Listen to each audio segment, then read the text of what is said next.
Every business has started from a kitchen table, but is that really the best place for you to start your commercial property empire?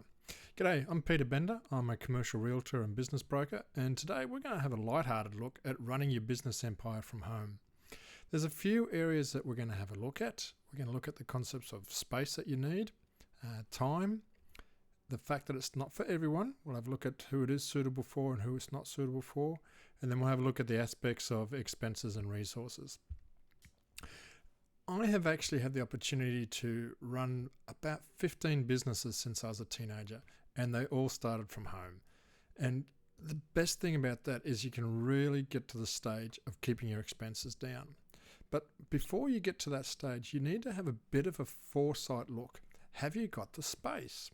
If you've got yourself, for argument's sake, a studio apartment and you live above a barn and you're 30 miles out from town and you run a masseuse or a therapeutic massage premises and you're going to have clients all the time, odds are you're not going to be real successful running it from home.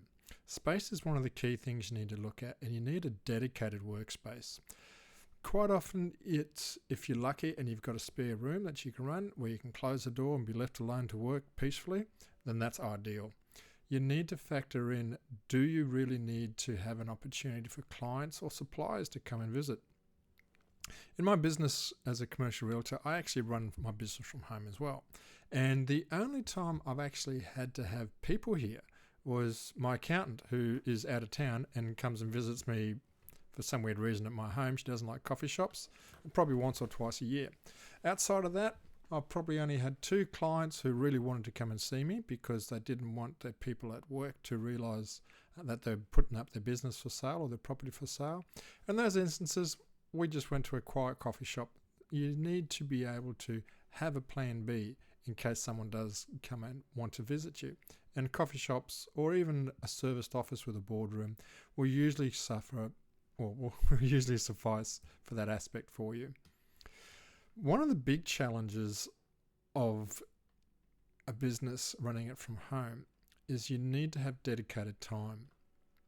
When you go to the office, in a normal environment, you jump in the car at whatever time, you go to the office, you got your standard office hours, you come home. Life at home, when you work from home, is not usually that dedicated.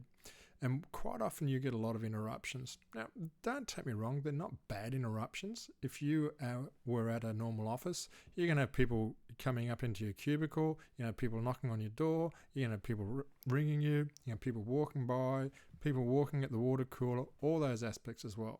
So I don't think it's a specific environment, but the interruptions are different. If you've got kids, it's very hard to explain that mum or dad are working. You can't really disturb them. And they'll come up to you with their big blue eyes and they say, "But I'm so cute, mum or dad. Can't we go and play ball for half an hour?" You need to make that decision early in the part. Have you got a business where you want to do a little bit of lifestyle and take that quality time with the family? Or is it a business where you need to be hard at the grindstone, meeting deadlines, meeting targets, meeting output? When you get that philosophy and understand which way you want to go, and neither's better than the other, it's just you need to be clear on what your goals are and what your purpose is, then that is an option that you can work with. Have a look at it from there. If you are a regimented person, then you will find that it's good to have regimented time within the office, but make sure you also allow time for morning tea, lunchtime, afternoon tea. I'm really lucky, my wife is also at home, so I will quite often go out and we'll have a cuppa in the sunshine for 20 minutes or so. That's my little time, not only quality time with the wife, but also gives me a little bit of space to be with people, because you don't have a lot of passing traffic and a lot of conversations. And I would generally finish about 5 o'clock, just in time so I can come home and help with dinner. We always joke in the morning, say, "I'm off to the office now. Do you want me to give you a call when I get home or when I get to the office?" My wife says yes, and I walk 10 feet and I come in the office and say, "Hey, hon, I'm at the office now." So you can have a bit of comedy in life. And my wife is good. She generally lets me work in my own space. But sometimes she wants to come and ask me questions. That's cool. Every now and then we need to go put the washing out. Today it was a little bit unusual. We had to go do some groceries, so that took us out for a couple of hours because we've got visitors coming. But it's good to be able to spend time and take care of it. And what I'll always do when I do those trips, I usually try to wrap around a bit of business work around it. And there's no fooling my wife, she knows. So we see a couple of clients or take a couple of videos and work what I need to do while we're out in the space doing social engagements as well. Now, it's not a lifestyle for everyone. I remember when I was in charge of a business and COVID came. We're already starting to talk like COVID was a medium term away, but it's still only a couple of years away. And we had a lockdown, and it was going to be 7 weeks out of the office, and we all had to work from home. So my team was geared up. We gave them all the equipment they needed, the laptops, the PCs, the mobiles. They all went, modified their houses so that they could organise to work from home. And I remember ringing one of my girls on the first day, and I said, how are you going? She says, oh, terrible, boss. I haven't been able to physically go and speak to anyone for an hour and a half. And I said, listen, princess, you got to harden up. This is only day one. You got 7 weeks of it to go. So extroverts will find it challenging. So make sure you schedule plenty of phone calls, and make sure you get out and visit people. My work is very much in the situation where I'll do appointments in the morning and I'll do office work after lunch. That works fine with my clients because in the commercial environment, that tends to be when most of the works and meetings are organised, and everyone else goes and does their paperwork in the afternoon. It's just an industry standard. So you need to recognise that if you're an extrovert, put in some time. You don't have to be in a situation where you're only at home. It can be like a home base. It's a little bit similar to what we used to call hot desking. You might be in an organisation that has 20 sales reps or 20 employees, 20 tradespeople, but you only had 10 desks. And you used to fight over the desk, whoever came in, because there's never more than 5 or 6 people at a time. So, you could always tell when Fred was there because he'd leave his sausage roll wrappers on there, or Miriam would always leave coffee cups on the side. So you clean that up, those sort of type things. But with working from home, you've got your own space, but it's not for everyone.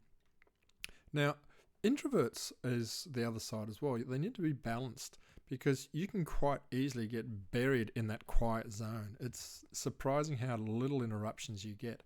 And that can be a good thing for an introvert because we get energized by having plenty of energy coming through. But it can also be a situation where it leads to anxiety, leads to loneliness. You need to make sure you got that balanced. So I like to make sure that I work to a calendar and work to appointments. I will put everything that I need to do in the week. For argument's sake, like my YouTube video on the Tuesday afternoon, bang, I'll put that in there. And I will have things like visiting particular clients. So I'll put those diary notes in there. Make sure you've got breaks in there so that you don't suddenly get bogged down too much and spin in an ever smaller circle. That is a danger when you're working from home, particularly if you're at home by yourself. One of the primary reasons for working from home is the expenses are a lot less. I mean, you are not paying rent. There is an option, and I'm not sure about other countries, but in Australia it's an option, that you can actually claim a lot of your expenses from home. It's things like electricity, for power consumption, as well as even your mortgage or rent. Now, you do need to check with your accountant because, as with everything in life, there's two sides to the coin. If you had, for argument's sake, a 3-bedroom house and one bedroom was designated to being in your office, you could actually be in a situation where you claim approximately a quarter of your mortgage because you're using a quarter of that space for your business. Where the other side of the coin is, you have to be careful, is when you sell your house, you may have to pay back a quarter of your profit to offset that. So it's something that you need to check with your accountant before you do anything in that sort of space. But other things like electricity, you can put a component on towards that, and that gives you benefit in that particular space.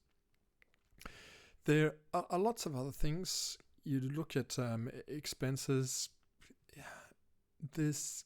It's great to be able to work from home because you can do things that you don't normally do. You can eat the foods you want. You can go out for coffee if you need to, but you do need to make sure that you're properly set up. So that's where we get into resources a little bit. Depending on what sort of work you're doing, you need to have a decent computer.